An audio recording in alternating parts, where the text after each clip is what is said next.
നെടുമുടി വേണുവാണെന്ന് തോന്നണം. വയ്യ, മടുത്തു.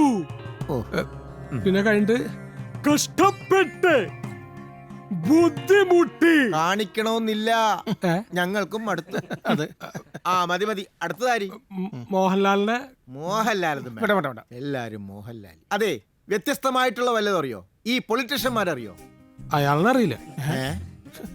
എടോ, രാഷ്ട്രീയക്കാരുടെ വല്ലതും അറിയോന്ന്? രാഷ്ട്രീയം താല്പര്യമില്ല സാറേ. എന്നാ ഞങ്ങൾക്കും താല്പര്യമില്ല. പോയേ, ചുമ്മാ സമയം കളയാൻ വേണ്ടി.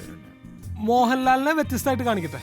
മോഹൻലാലിന്റെ വ്യത്യസ്തം ഈ മോഹൻലാലിന്റെ കിരീടം എന്നുള്ള പടത്തില് കത്തിയോണ്ട് കുത്തിയിട്ട് അതൊന്ന് കാണിച്ച് കാണട്ടെ. കാണിരി.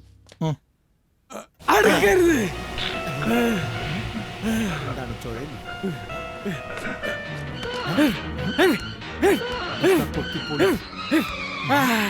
അടുക്കരുത്.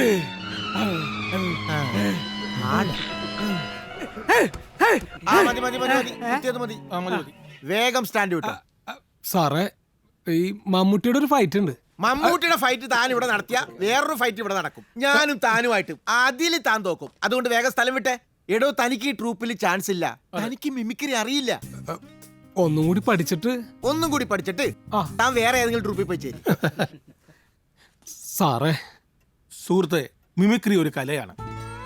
ഏത് രംഗത്തെ പോലെയും ഇവിടെയും ടൈറ്റ് കോമ്പറ്റീഷൻ ഉണ്ട്. പ്രതിഭകൾക്ക് മാത്രമേ എവിടെയും അവസരമുള്ളൂ. അതുകൊണ്ട് ഞാനൊരു സത്യം പറയാം. താങ്കൾ ഒരു മിമിക്രി ആർട്ടിസ്റ്റ് അല്ല. താങ്കൾ മറ്റെന്തോ ആണ്. അതെന്താ? അതെനിക്കും അറിയില്ല. അതുകൊണ്ട് താങ്കൾ പോയി അതായിട്ട് തിരിച്ചു വരൂ. സാറേ, ഞാൻ താങ്കൾ പോയിട്ട് എത്രയും പെട്ടെന്ന് അതായിട്ട് തിരിച്ചു വരൂ. ഒന്നുകൂടി